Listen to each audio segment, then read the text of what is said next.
Um bom dia a todos. Nós vamos começar agora a nossa segunda aula sobre vida cristã. Então, semana passada nós começamos a pensar sobre a santificação, princípios da vida cristã, e nós demos início à santificação, ao assunto da santificação. E basicamente nós vimos que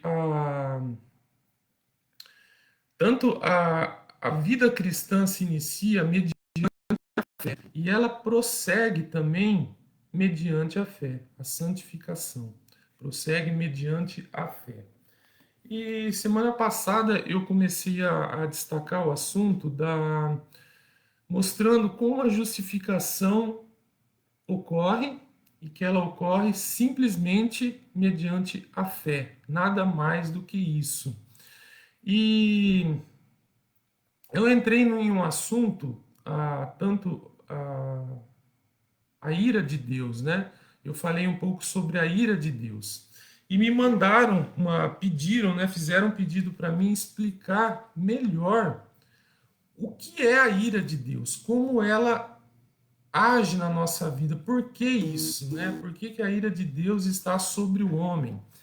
Então, eu vou dedicar, antes de retomar o assunto que nós paramos semana passada, eu vou dedicar um tempo a explicar a ira de Deus. Por que ocorre isso? Será que existe mesmo a ira de Deus sobre o homem?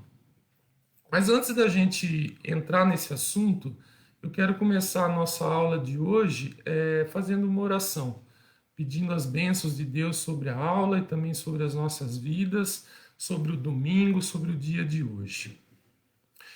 Senhor nosso Deus, obrigado por mais um dia de vida, obrigado por essa oportunidade que temos de estudar a tua palavra. Obrigado pela nossa vida, pela nossa salvação.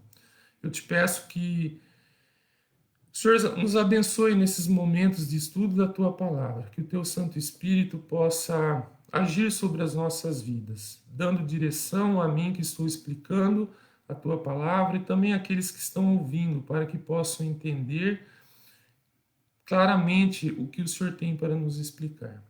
Obrigado, Senhor, por tudo. Abençoa cada vida, cada família que está de hoje, Senhor, que possa ter um dia na tua presença. Abençoa também o culto que teremos a seguir na nossa igreja. Abençoa tudo que irá acontecer, que pessoas possam ser edificadas pela tua palavra. Mais uma vez, Senhor, obrigado por tudo que o Senhor tem feito por nós. Em nome de Jesus Cristo. Amém. Então, irmãos, eu entrei semana passada nesse assunto da ira de Deus. E hoje em dia não é um assunto muito agradável de ouvir. Hoje as pessoas não gostam de ouvir isso, né? Elas preferem ouvir que Deus é amor, que Deus é amor. E realmente Deus é amor. Ele nos ama de uma maneira tão grandiosa que nós não podemos compreender esse amor que ele tem por nós. E ele demonstra esse amor, o grande ato de amor por Deus é que ele envia seu filho Jesus Cristo para morrer no meu lugar, para morrer no nosso lugar. Mas a Bíblia também diz que a ira de Deus está sobre o homem. E hoje, o contexto social em que nós vivemos, não é politicamente correto falar isso, falar que a ira de Deus está sobre o homem. Nós não gostamos de ouvir isso porque isso ofende, isso traz um desconforto à pessoa, né? Então, a nós, ouvir que a ira de Deus está sobre o homem. Então, ela está sobre o homem ou não, né? Essa é a pergunta, mas a Bíblia é bem clara dizendo que a ira de Deus está sobre o homem. E muitos tentam dar um jeitinho nessa mensagem, contornar para ela não se tornar tão ofensiva. Então surgiu a ideia de que Deus não odeia o homem, mas odeia o pecado que o homem comete. Então ele odeia o pecado, mas não o pecador. Mas lendo a Bíblia, olhando o que a Bíblia está nos dizendo, o texto que nós lemos semana passada, e eu vou destacar hoje novamente, nós podemos ver claramente que a ira de Deus está sobre o homem. Não faz sentido Deus odiar o pecado e não o pecador. Como que eu posso explicar isso? Primeiro que o pecado é algo abstrato, não é algo palpável, não é algo que a gente pega. Por exemplo, se eu, Roberto, nunca disser uma mentira, o pecado não existe. Se eu sempre disser a verdade em todas as minhas palavras, o pecado nunca vai existir, a mentira não vai existir. Mas, por exemplo, se eu contar uma mentira para minha esposa, eu conto uma mentira para a Vivian, com quem ela vai ficar ofendida? Comigo ou com a mentira? Ela vai pensar assim: puxa, se não existisse mentira, eu nunca seria enganada pelo Roberto. Ele nunca falaria, nunca cometeria esse erro contra mim. Não tem sentido isso. Ela fica ofendida comigo, com o Roberto, que contei uma mentira para ela e enganei a minha esposa. Então, a ofensa fui eu que cometi. Não é o pecado, não é a mentira em si que ofende a minha esposa. Sou eu que contei uma mentira para ela. Então, Deus não se ofende com o pecado em si, mas ele tá ofendido com o pecador. A ira de Deus está sobre o homem e não sobre o pecado do homem. E o texto lá em Romanos, e eu peço que os irmãos abram, deixem suas Bíblias abertas em Romanos, nós vamos estudar de novo isso. Romanos, capítulo 1, verso 18, ele vai nos dizer o seguinte: a ira de Deus se revela do céu contra toda impiedade e perversão. Se ele parasse, o texto parasse nesse ponto, daí estaria correto.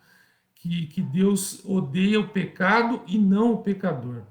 Mas ele continua, ele fala: a ira de Deus se revela do céu contra toda impiedade e perversão dos homens. É o homem que pratica a perversão, é o homem que pratica a impiedade. Então, ele tem ira contra o pecador, não contra o pecado. É contra o homem que a ira de Deus está. Então, isso hoje é difícil de nós queremos ouvir isso, né? Nós não gostamos de ouvir isso porque isso ofende, né? Mas sem essa plena consciência de que nós estamos ofendendo a Deus, nós nunca vamos ter a necessidade de ter um Salvador. Nós precisamos compreender que o nosso pecado, aquilo que nós fazemos diariamente, ofendem ao nosso Deus Santo. E é essa ofensa que ele tem ódio, ele odeia o pecado. Então, quando nós minimizamos essa mensagem, quando nós não pregamos realmente contra o pecador, dizendo que ele está afastado de Deus, nós nunca vamos compreender realmente o Evangelho. Então, nós precisamos entender isso. E para a gente entender de forma completa o que aconteceu, nós vamos ter que voltar lá para Gênesis, para nós entendermos o que é essa ofensa contra Deus, o que aconteceu, por que nós necessitamos de um Salvador. Eu peço que os irmãos abram suas Bíblias lá em Gênesis capítulo 3. Vou começar primeiro o capítulo 2, ler um ou dois versículos, mas basicamente eu vou ler o capítulo 3 de Gênesis. O capítulo 1 e 2 de Gênesis relata como Deus criou esse mundo perfeito. Ele criou a natureza, criou essa terra, criou o universo, tudo de uma forma perfeita. plena, perfeita. E ele coloca o homem para cuidar, cria o homem e coloca o homem para cuidar desse mundo. E ele cria o homem e ele desenvolve com o homem, o homem e Deus têm um relacionamento perfeito. Assim como a Trindade tem um relacionamento perfeito entre Deus Pai, Deus Filho e Deus Espírito Santo, ele cria um relacionamento com o homem para juntos desfrutarem desse relacionamento. Mas Deus, quando criou esse mundo, ele coloca o homem lá no jardim do Éden. E lá no capítulo 2, a partir do verso 15, eu vou ler o verso 15 ao 17, nós vamos entender isso. Verso 15. Tomou, pois, o Senhor Deus ao homem e o colocou no jardim do Éden para o cultivar e o guardar. Então Deus coloca o homem dentro de um jardim. E o Senhor Deus lhe deu esta ordem: de toda a árvore do jardim comerás livremente. Irmãos, nós temos uma variedade, uma infinidade que nós nem sabemos contar quantos frutos, quantos alimentos Deus nos dá, né? Quanto Deus nos deu. Ele disse: comerás livremente de toda a árvore. Existe uma infinidade de frutos para nós comermos. Mas no verso 17, Deus destaca algo. Mas da árvore do conhecimento do bem e do mal não comerás. Não comerás. Ele dá apenas uma para não comer. Uma. Porque no dia em que dela comeres, certamente morrerás. O que Deus está fazendo aqui? Ele cria esse universo perfeito, esse mundo perfeito, dá todas as condições para o homem, mas ele coloca uma condição também. Eu quero saber se você realmente confia em mim, se realmente você me ama, se você confia que eu vou cuidar de você plenamente. Ele coloca essa árvore, a árvore do conhecimento do bem e do mal. E ele diz: se você comer desse fruto, você vai morrer. O nosso relacionamento vai morrer, vai ser quebrado, vai ser extinto esse relacionamento. Então ele coloca uma condição para o homem, para saber se o homem realmente confia em Deus, se realmente o homem ama a Deus. Então agora lá no capítulo 3, eu vou ler o capítulo 3 e nós vamos entender um pouquinho o que é que aconteceu, por que a ira de Deus vem sobre o homem. Então eu vou começar o verso 1 do capítulo 3. Mas a serpente, mais sagaz que todos os animais selváticos que o Senhor Deus tinha feito, disse à mulher: é assim que Deus disse: não comereis de toda árvore do jardim? Então a serpente vem e coloca uma dúvida na cabeça da mulher. Será que Deus realmente ama você? Ele está te privando de algo que vai te fazer feliz. Se ele realmente te amasse, ele não te privaria desse fruto.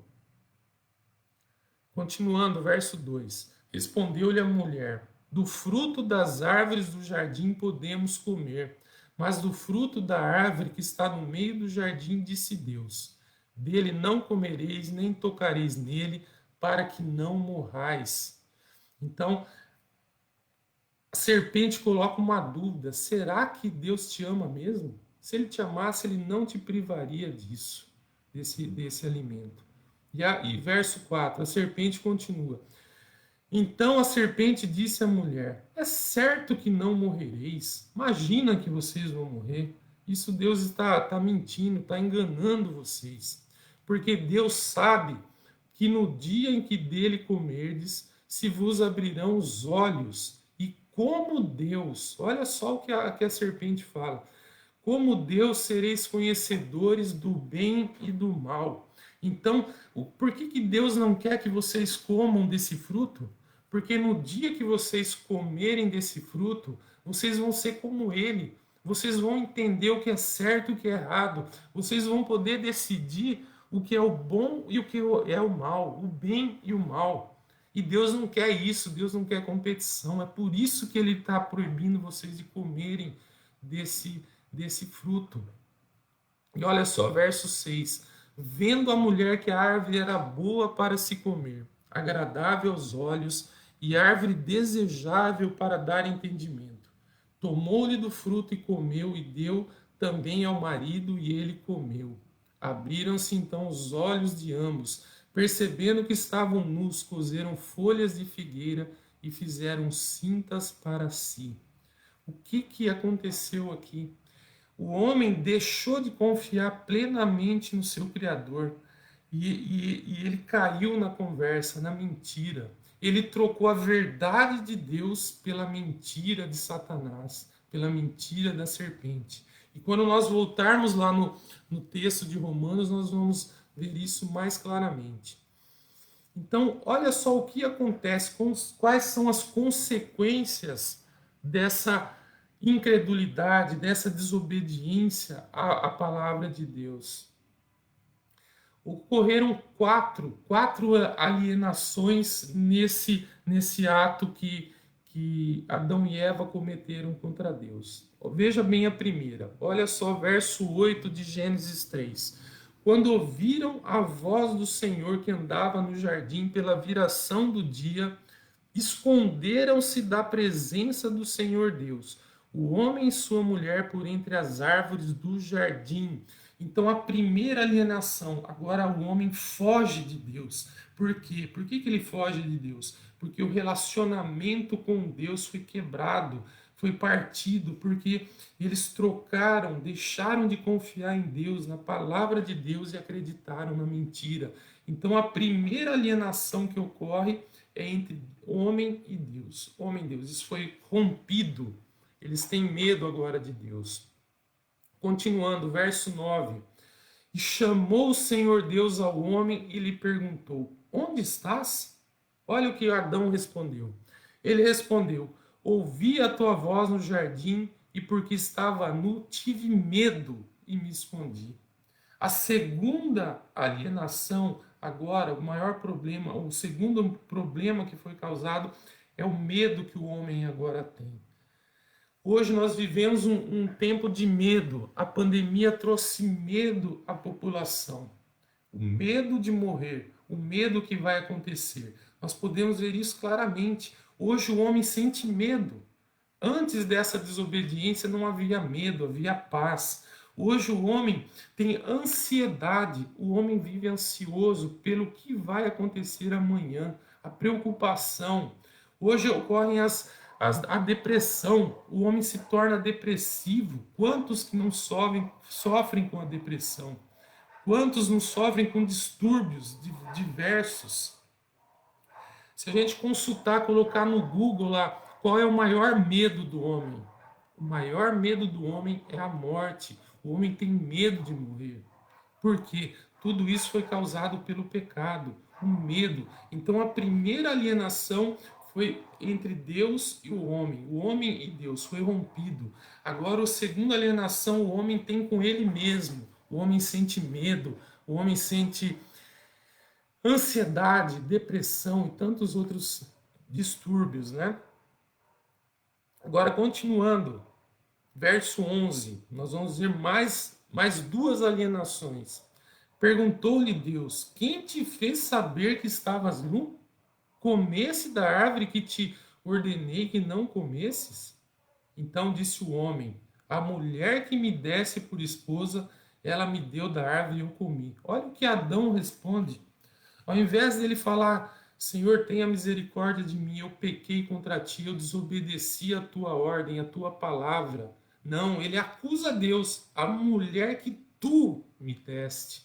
A mulher, isso ressalta ainda mais aquela alienação com Deus. E ele vai acusar agora a mulher. Em vez de ele assumir o erro, ele fala: foi ela, foi ela. E agora nós podemos perceber o problema agora que existe entre as pessoas. Não existe mais comunhão, agora existe uma disputa entre o homem e a mulher. O homem acusa a mulher de ser a culpada pelo pecado, ele não assume o erro. E vai ser ressaltado nos juízes. Essa terceira alienação vai ser ressaltada um pouquinho mais para frente. Olha só verso 13, continuando. Disse o Senhor Deus à mulher: que é isto que fizeste? Respondeu a mulher: a serpente me enganou e eu comi. Ela também não assume o erro dela. Ela joga o quê? Para a serpente. Sempre a culpa é do outro. Verso 14. Então o Senhor Deus disse à serpente: visto que isto fizeste, maldita é entre todos os animais domésticos e o és entre todos os animais selváticos.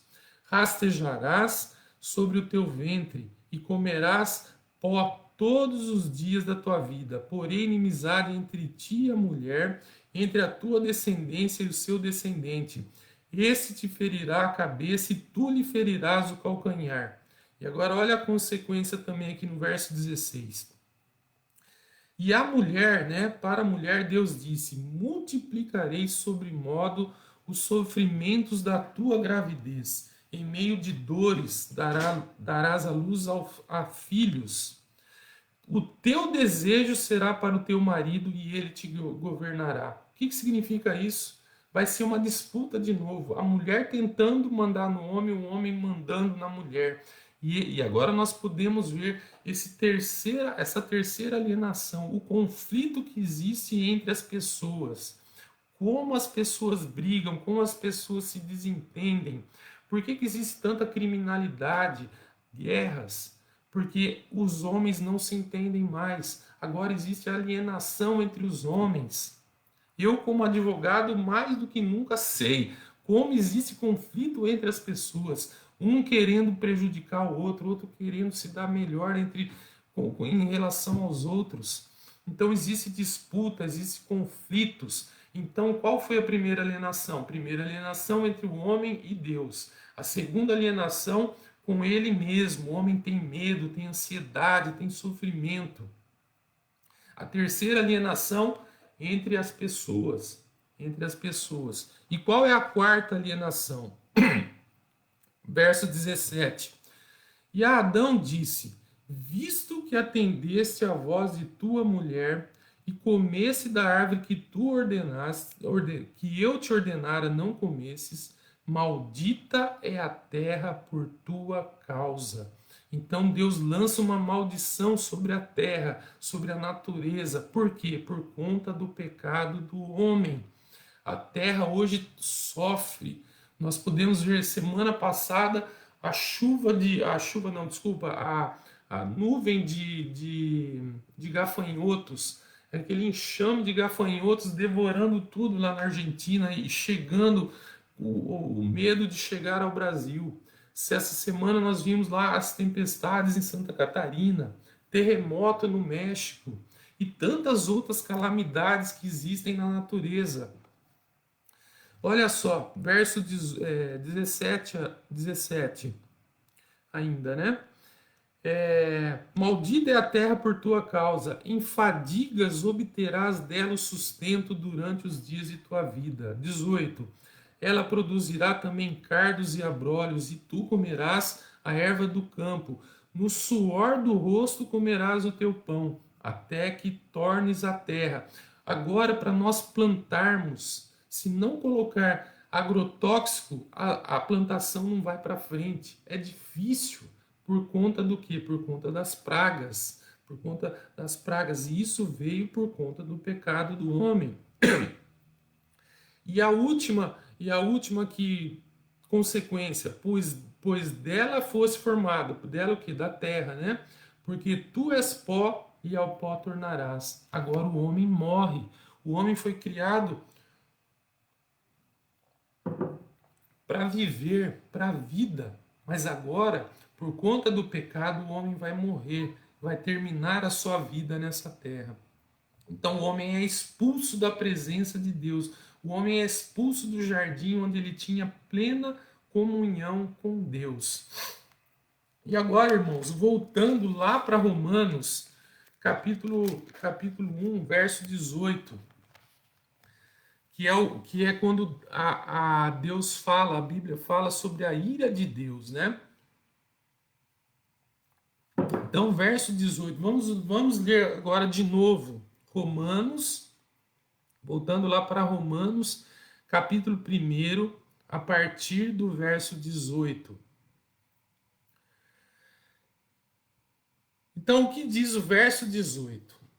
A ira de Deus se revela do céu contra toda impiedade e perversão dos homens. Isso tem que ser bem frisado, dos homens que detêm a verdade pela injustiça.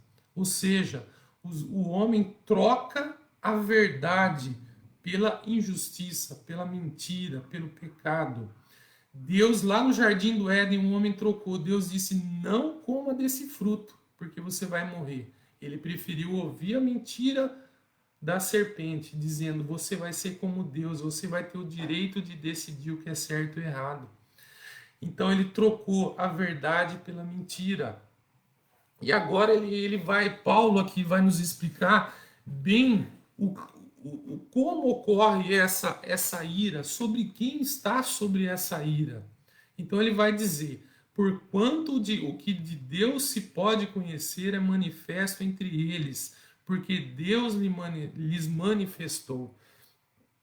Porque os atributos invisíveis de Deus, assim como seu eterno poder, como também a sua própria divindade, claramente se reconhecem desde o princípio do mundo, sendo percebidos por meio das coisas que foram criadas. Tais homens são, por isso, indesculpáveis. Tem muitas pessoas que negam a existência de Deus. Então é mais fácil para eu, ao invés de eu seguir a Deus, é mais fácil eu negar a existência de Deus. Mas Deus fala que a natureza, os atributos invisíveis, tudo que nós podemos ver na nossa frente, dá para reconhecer que Deus existe, né? E ele fala, verso 21, final do verso 20 ainda: tais homens são por isso indesculpáveis. Ninguém tem a desculpa de falar: eu não conheço a Deus, Deus não existe para mim. Verso 21, porque tendo conhecimento de Deus, não o glorificaram como Deus, nem lhe deram graças. O homem rejeita a Deus. É mais fácil você confiar, entre aspas, na ciência, né? Não, são milhões de anos que se formaram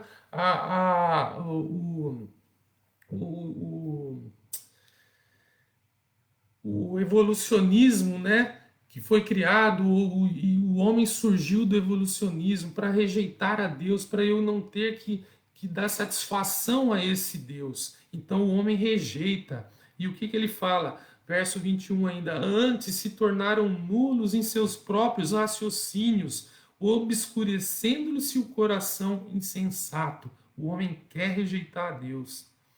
Então, verso 22, inculcando-se por sábios, tornaram-se loucos, loucos. E é o que ele fala, as pessoas que querem acreditar na mentira do evolucionismo, de que Deus não existe, que tudo surgiu por acaso, eles se acham muito inteligentes, muito sábios, mas a Bíblia fala: vocês se tornaram loucos.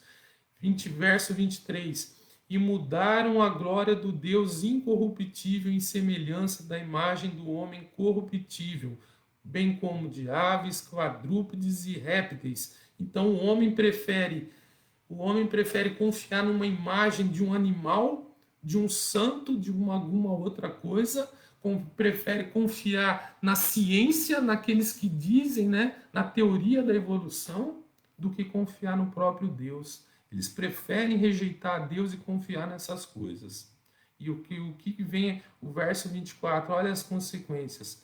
Por isso Deus entregou tais homens à imundícia, pelas concupiscências de seu próprio coração, para desonrarem o seu corpo entre si. Verso 25, pois eles mudaram a verdade de Deus em mentira. Foi o que nós vimos lá já em Gênesis. E o homem insiste em trocar a verdade de Deus pela mentira, adorando e servindo a criatura em lugar do Criador, o qual é bendito eternamente. Amém. E na sequência, no verso 26 ao 32 de Romanos, capítulo 1, nós vamos ver tudo a que o homem é entregue. O homem faz o que ele busca. Nós vamos ver a imundície sexual, toda a perversão sexual, a homossexualidade, todas as consequências desses pecados na parte sexual. E olha só o verso 28. E por haverem desprezado o conhecimento de Deus, o próprio Deus os entregou a uma disposição mental reprovável para praticarem coisas inconvenientes. Quais são essas inconvenientes? Cheios de toda injustiça, malícia, avareza, o desejo pelo dinheiro, né? O amor ao dinheiro e maldade, possuídos de inveja, homicídio, contenda, dolo, malignidade, sendo difamadores, caluniadores, aborrecidos de Deus, insolentes, soberbos, presunçosos, inventores de males, desobedientes pais, insensatos, pérfidos, né? Desleais, sem afeição natural e sem misericórdia.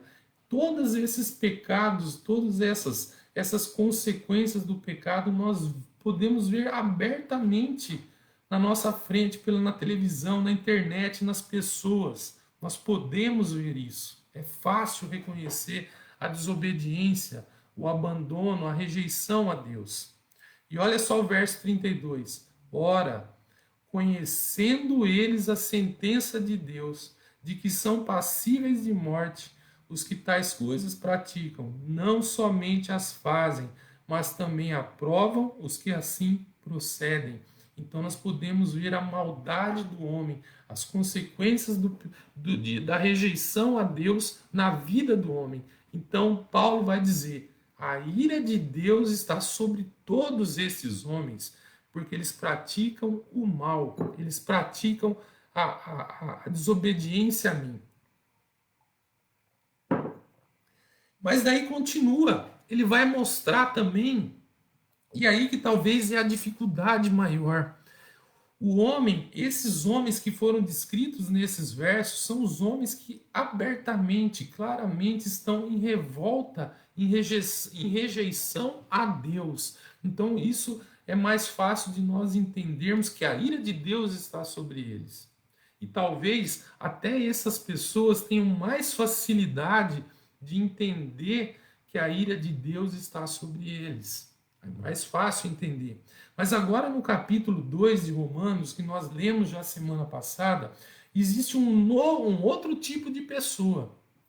Aquela pessoa que se considera boa. Ela fala assim: eu não sou como esses homens descritos no capítulo 1, porque eu tenho uma vida boa. Eu tenho uma família, eu tenho um bom trabalho, eu sou uma pessoa honesta, eu não adultero, eu dou meu dízimo, eu faço caridade, eu ajudo as pessoas necessitadas. Agora nessa pandemia eu tenho dado cesta básica, tenho dado comida para aqueles que estão desempregados, eu tenho ajudado as pessoas. Então eu não sou como esses ímpios que estão descritos no capítulo 1. Não, eu não sou assim. Eu sou, mas olha o que Deus vai dizer para esse homem. Portanto, verso 1 do capítulo 2, desculpa. Romanos capítulo 2, verso 1. Portanto, és indesculpável, ó homem, quando julgas quem quer que sejas. Não adianta você falar: eu não sou como esse mentiroso, esse ímpio, esse avarento, esse difamador, esse que mata, que rouba. Não adianta você falar que você não é como ele. Continuando o verso 2.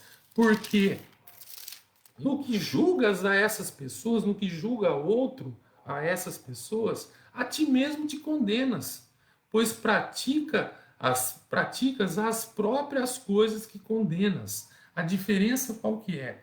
Esses ímpios, esses que estão visivelmente em rebeldia contra Deus, eles fazem no público, abertamente, esses pecados. Agora, essa pessoa que julga, ele não faz abertamente, ele faz em segredo esses pecados. Ele tem uma vida, entre aspas, boa, mas ele também peca, ele também faz os mesmos pecados. Verso 2. Bem sabemos que o juízo de Deus é segundo a verdade contra os que praticam tais coisas. Verso 3. Tu, ó homem, que condenas os que praticam tais coisas e fazes as mesmas, pensas que te livrarás do juízo de Deus? Não. Você também peca, você também comete os mesmos pecados. Só que você faz escondido, você não faz abertamente. Então esse é o segunda pessoa. E Paulo vai dizer: a ira de Deus também está sobre você. Não é porque você se considera uma boa pessoa que a ira de Deus não está sobre você. E agora Paulo vai identificar uma terceira pessoa. A terceira pessoa que também a ira de Deus está sobre ela. O religioso. Nesse caso aqui é o judeu. Mas olha só, a partir do verso 17 do capítulo 2. Se porém tu, que tens por sobrenome judeu, mas pode ser batista, pode ser católico, pode ser metodista, pode ser presbiteriano, pode ser qualquer religioso, repousas na lei e te glorias em Deus, que conheces a sua vontade e aprovas as coisas excelentes, sendo instruído na lei, que estás persuadido de que és guia dos cegos, luz dos que se encontram em trevas, instrutor de ignorantes, mestre de crianças, tendo na lei a forma da sabedoria e da verdade. Tu, pois, que ensinas a outrem, não te ensinas a ti mesmo? Tu que pregas que não se deve furtar, furtas? Dizes que não se deve cometer adultério e o cometes? Abominas os ídolos e lhes roubas os templos? Tu que te glorias na lei, desonras a Deus pela transgressão da lei? Pois, como está escrito, o nome de Deus é blasfemado entre os gentios por vossa causa. O que Paulo está falando aqui? Você que está confiando na tua religiosidade, seguindo regras, você acha que você não é pecador? Você está dizendo que você não furta, você está condenando as pessoas que furtam, mas você também furta? Você que está dizendo que não se deve adulterar, mas você também adultera? Você está baseando a tua confiança pelo fato de você ir à igreja todos os domingos, pelo fato de você conhecer a Bíblia, pelo fato de você dar o dízimo todos os meses? Você acha que isso vai te livrar da ira de Deus? Paulo vai dizer não. Paulo vai dizer não. A ira de Deus também está sobre você, porque você também é pecador, porque você me desonra, porque você desobedece a minha palavra. Você troca a mentira você troca a verdade pela mentira. Você não confia em mim, você confia no que você faz, nas tuas atitudes. Então, Paulo vai mostrar você também está em desobediência a Deus e a ira de Deus está sobre você. Então, irmãos, esses 3 primeiros capítulos vão mostrar que a ira de Deus está sobre todos, todas as pessoas sem exceção. Não é porque você se considera boa pessoa, que você tem uma vida aparentemente boa, que a ira de Deus não está sobre você.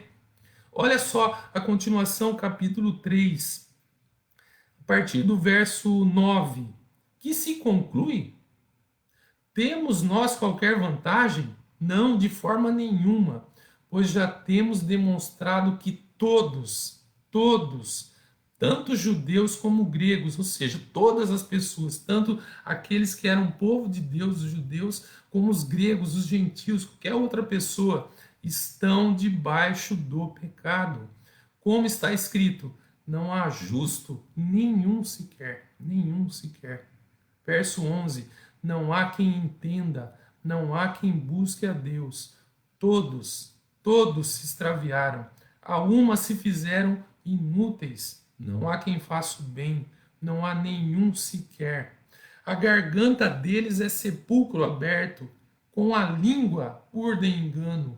veneno de víbora está nos seus lábios.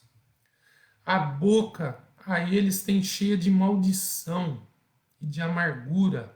São os seus pés velozes para derramar sangue. Nos seus caminhos há destruição e miséria. Desconheceram o caminho da paz. Não há temor de Deus diante de seus olhos. Então, o que Paulo está mostrando? Todos sem exceção, estão sobre a ira de Deus. Isso às vezes é meio, para nós é um paradoxo, porque Deus, ao mesmo tempo, ele ama o homem de uma forma incondicional, de uma forma plena, que ele dá o seu filho para morrer no nosso lugar. Mas ao mesmo tempo, a ira dele está sobre os homens, porque o homem desobedece a ele, o homem não confia em Deus, o homem troca a verdade pela mentira.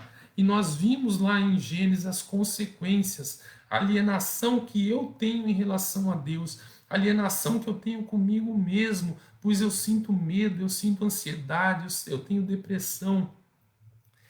A alienação que eu tenho com as pessoas, os conflitos que existem entre as pessoas, como isso é terrível nas nossas vidas. E nós vimos a alienação com a natureza, porque hoje a natureza ela sofre, ela geme. Nós temos as tempestades, nós temos os terremotos, nós temos as pragas. Como o pecado trouxe consequências graves. Então Deus fala, a Bíblia está nos dizendo, a ira de Deus está sobre o homem, porque ele comete pecado, ele troca a verdade pela mentira. Continuando, irmãos, capítulo 3, verso 19. Ora, sabemos que tudo o que a lei diz aos que vivem na lei, o diz para que se cale toda a boca, e todo mundo seja culpado perante Deus. Não há desculpa, eu não posso dizer eu não conheço a Deus, eu sou uma boa pessoa, eu sou religioso. Todo mundo tem que se calar e reconhecer que é culpado diante de Deus. Verso 20. Visto que ninguém, sem exceção, será justificado diante dele por obras da lei. Não há nada que eu, Roberto, possa fazer para me reconciliar com Deus. Em razão de que pela lei vem o pleno conhecimento do pecado. E agora, a partir do verso 21, aí sim, agora Paulo vai nos mostrar qual é o caminho, o único caminho para a reconciliação com Deus. Não há nada que eu, Roberto, possa fazer, mas há algo que Deus fez por nós. O amor de Deus agora sim vai ser manifestado através de Jesus Cristo. Olha só, verso 21. Mas agora, sem lei, se manifestou a justiça de Deus testemunhada pela lei e pelos profetas. Justiça de Deus mediante a fé. A única coisa que eu preciso fazer para minha salvação, a fé em Jesus Cristo, para todos e sobre todos os que creem, porque não há distinção, pois todos pecaram, todos, sem exceção, e carecem da glória de Deus. Todos estão separados de Deus, todos estão separados de Deus pelo pecado, todos estão condenados pelo pecado que cometeram contra Deus. Então, o único caminho, verso 24, sendo justificados, sendo perdoados, nós nos tornamos justos gratuitamente, sem que eu faça nada, sem que eu pague nada para Deus, por sua graça, por sua misericórdia, pelo seu amor, mediante a redenção que há em Cristo Jesus. O que é redenção? Jesus paga a dívida que eu, Roberto, não tenho condições de pagar diante de Deus. Ele paga, ele compra de mim essa dívida, ele está me comprando, ele está me redimindo, ele está redimindo a dívida que eu, Roberto, tenho com Deus e que eu não tenho condições de pagar. Então, Cristo Jesus é quem pagou minha dívida lá na cruz. Verso 25: a quem Deus propôs no seu sangue como propiciação, como favor, como ele quita a minha dívida, mediante a fé, para manifestar a sua justiça, por ter Deus, na sua tolerância, deixado impunes os pecados anteriormente cometidos, tendo em vista a manifestação da sua justiça no tempo presente, para que ele mesmo, sendo justo, para ele mesmo ser justo e justificador daquele que tem fé em Jesus. O que ele está falando aqui? Nós vimos semana passada e está descrito no capítulo 4 de Romanos. Lembra da história de Abraão? Quando que Abraão foi justificado? Ele foi justificado pela fé naquilo que Abraão não poderia fazer. Ele foi justificado porque ele confiou na palavra de Deus. Abraão questionou a Deus, que Deus estava prometendo a ele grandes coisas, mas ele não tinha um herdeiro. Como que eu posso ter uma herança? Como que eu posso ter uma descendência se eu não tenho um filho? Né? Então ele questiona a Deus e Deus fala para Abraão: Abraão, vem aqui para fora da tenda, olha para essas estrelas. Você consegue contar? Claro que você não consegue contar. Assim vai ser a tua descendência. Então Abraão, olhando para o seu corpo já mortificado pela idade, olhando para Sara, que também já estava com idade avançada, não tendo a mínima condição de ter filhos, ele escuta a palavra de Deus, ele confia na palavra de Deus, ele crê naquela promessa de Deus, e ele crê em algo que era impossível para ele. Ele era impossível para Abraão fazer, e ele confia na palavra de Deus. Então ele foi justificado naquele momento. E agora Paulo está dizendo a mesma coisa. Roberto, você é um pecador, você é um mentiroso, você é um ladrão, você não me desobedece, você troca a minha verdade pela mentira. Roberto, o único caminho não é para reconciliar com Deus, não é o que você faz, Roberto. É o que Cristo fez por você lá na cruz. É algo que é impossível para você, mas para Cristo é possível. Para Deus, que entregou seu filho lá na cruz, morreu.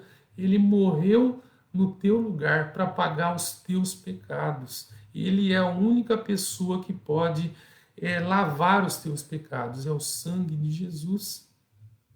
Então ele fala: se você olhar para a cruz, para aquilo que Cristo fez por você lá na cruz, sim, você vai ser justificado. É pela fé. Você tem que confiar que aquela obra de Cristo foi suficiente para a tua salvação. É isso que a pessoa tem que fazer. Verso 28. Concluímos, pois, que o homem é justificado pela fé naquilo que Jesus Cristo fez lá na cruz por nós, independentemente das obras da lei. É, portanto, Deus somente dos judeus? Não, claro que não. Não é também dos gentios? Sim, ele é para todas as pessoas.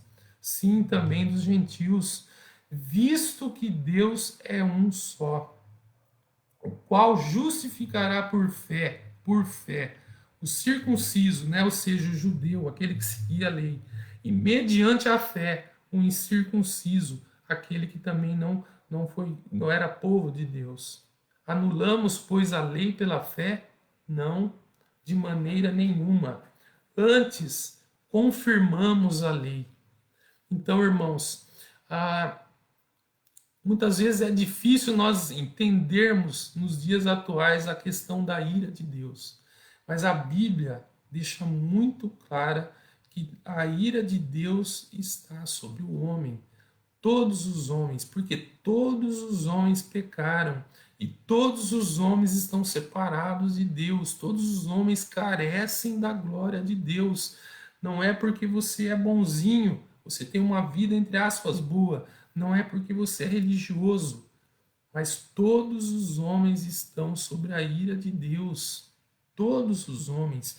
E se a pessoa não reconhecer isso, ela nunca vai sentir a necessidade de se reconciliar com Deus. Então, nós podemos ver que a ira de Deus está sobre todo o pecador, não sobre o pecado, mas sobre todo o pecador. Mas nós também vemos que o amor de Deus, o amor imensurável, aquele que nós não podemos entender, nós não podemos quantificar, esse amor de Deus é tão grandioso, mas tão grandioso, que ele dá o seu filho Jesus para morrer no meu lugar, apesar de eu ser rebelde, apesar de eu ser desobediente, apesar de eu não amar a Deus. Ele fala, Roberto, apesar de tudo isso, eu amo você de uma forma tão grandiosa, que eu envio meu único filho, meu filho amado, para morrer no teu lugar. E se você, Roberto, confiar a tua vida, entregar a tua vida, colocar a tua fé, a tua confiança nessa obra de Cristo, você vai ser salvo, o pecado vai ser pago, aquela tua dívida que você tem comigo será quitada, você vai ser justificado, você vai ser salvo, você vai ser reconciliado comigo. E assim como Jesus morreu, ele foi sepultado, mas depois de 3 dias ele ressuscitou. E nós temos essa viva esperança de termos a vida eterna com Jesus, porque nós somos identificados quando nós confiamos a nossa vida em Cristo. Nós sabemos que um dia nós vamos ser ressuscitados e nós vamos estar plenamente em comunhão com Deus. Então, a mensagem do Evangelho é essa. Se nós não entendermos, se nós pregarmos um Evangelho barato, dizendo que o Deus não está irado contra o homem, ou somente dizer que o homem precisa de Deus para ter uma vida boa, isso é um evangelho falso, é um evangelho meia boca. Todo homem precisa entender que a ira de Deus está sobre ele, mas ele também tem que saber a esperança, que está lá em João 3,16, né? Porque Deus amou o mundo de tal maneira, que deu seu Filho unigênito, para que todo aquele que nele crer na obra perfeita de Jesus lá na cruz, para que todo aquele que nele crer não pereça, mas tenha a vida eterna. Essa é a nossa esperança, irmãos, ter a vida eterna com Deus. Essas 4 alienações que nós vimos lá em Gênesis 3, isso vai sendo cancelado, vai sendo diminuído. Primeiro, a minha alienação com Deus, ela agora não existe mais. Eu estou em plena comunhão com Deus. Eu tenho essa certeza de que agora o meu relacionamento com Deus foi restabelecido. E conforme nós um dia nós vamos ter essa plena comunhão também com nós mesmos, que nós não vamos ter mais medo, mais ansiedade, nós não vamos ter mais depressão e tantos outros distúrbios, não vamos mais sofrer dores e outras coisas, doenças, porque nós vamos ter a vida eterna. Nós não vamos ter mais conflito entre as pessoas, nós não vamos ter mais dificuldade com a natureza, porque tudo vai ser restabelecido com Deus. Então, essa aula eu dediquei toda praticamente sobre a ira de Deus, mas é muito, muito importante nós termos essa convicção de que a ira de Deus está sobre o homem. E se nós diminuirmos essa mensagem, tanto da ira de Deus como da obra de Cristo lá na cruz, nós nunca vamos conseguir, nós vamos estar sendo, não vamos estar sendo fiéis ao que a palavra de Deus fala. Então nós precisamos ter bem claro isso. A fé, a salvação se dá única e exclusivamente pela fé na obra de Cristo. É o que nós vimos no capítulo 3, do verso 21 ao 31 de Romanos. E eu sei que semana passada nós começamos aquele assunto sobre o arrependimento, né, não ser necessário para a salvação. E eu vou reafirmar isso. Eu sei que tem pessoas que estão curiosas para entenderem melhor o porquê não precisa do arrependimento para a salvação. Mas hoje, infelizmente, não deu tempo para nós entrarmos nesse assunto, mas se Deus permitir, semana que vem nós vamos entrar nesse assunto e espero que eu consiga explicar também de forma clara. E se surgiram mais dúvidas, mais questionamentos a respeito da ira de Deus, ou o que é necessário para a salvação, por favor, mandem mensagem para mim, me questionem dúvidas ou comentários que vocês precisam acrescentar, por favor, me mandem, que eu vou fazer o possível para responder na próxima aula ou durante as outras aulas. E voltando ao assunto do arrependimento, nós temos uns 2, 3 minutos ainda. Nós precisamos entender o seguinte: de onde surgiu o ministério do arrependimento, a mensagem do arrependimento? Aonde que está pregado isso? Por que era necessário o arrependimento? Mas nós precisamos ver que o arrependimento está ligado intimamente com o ministério de João Batista. E o que ele pregava. Então, se vocês quiserem já dar uma lida, assim, antecipar a aula que vem, leiam o primeiro capítulo de Marcos, logo lá os primeiros versículos, Marcos 1 até o verso 6, por aí, de Marcos, vai falar sobre o ministério de João Batista. O ministério de João Batista falava sobre o arrependimento, né? E nós vamos entender isso. E também Atos 2 vai falar sobre o arrependimento, a necessidade do arrependimento. Por quê? Por que era necessário? Por que a mensagem de Pedro, lá em Atos 2, no dia do Pentecostes, Pedro também mandou as pessoas se arrependerem? Por quê? É aí que está a grande dúvida que surge na questão do arrependimento. Quem precisava se arrepender? Do que eles precisavam se arrepender? Por quê? Qual era a motivação do arrependimento aos pecados? Então isso nós vamos ver no próximo domingo, se Deus permitir. E mais uma vez, se tiverem dúvidas, por favor, mandem uma mensagem para mim, tanto na própria live ou por WhatsApp ou alguma outra forma, mandem uma mensagem para mim que na próxima aula eu respondo as dúvidas ou questionamentos que surgirem. Tá bom, irmãos? Eu vou terminar com uma oração e assim nós terminamos a nossa aula e domingo que vem, na próxima, daqui a 10h15 começa o culto da nossa igreja, né? Vamos orarmos. Senhor, muito, muito obrigado pela tua palavra, que nos mostram o grande problema do homem, Senhor, que é o pecado, é a alienação que nós temos do Senhor.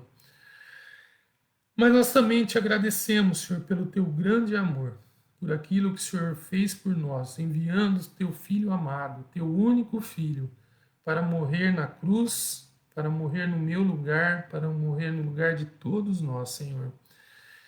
Uma morte tão sofrida, tão dolorosa.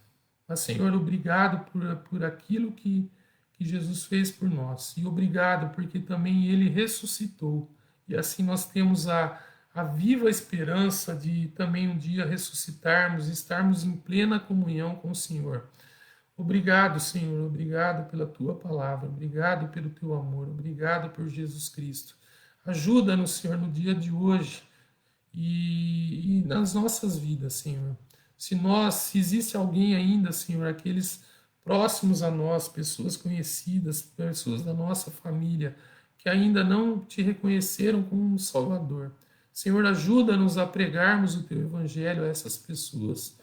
que as pessoas possam entender que estão distantes de Ti, estão alienadas do Senhor, e que o único caminho para a reconciliação contigo é a morte, é confiar na morte e ressurreição de Jesus Cristo. Senhor, obrigado, obrigado por tudo. Em nome de Jesus Cristo. Amém. Irmãos, mais uma vez, obrigado pelo privilégio que eu tenho de ensinar e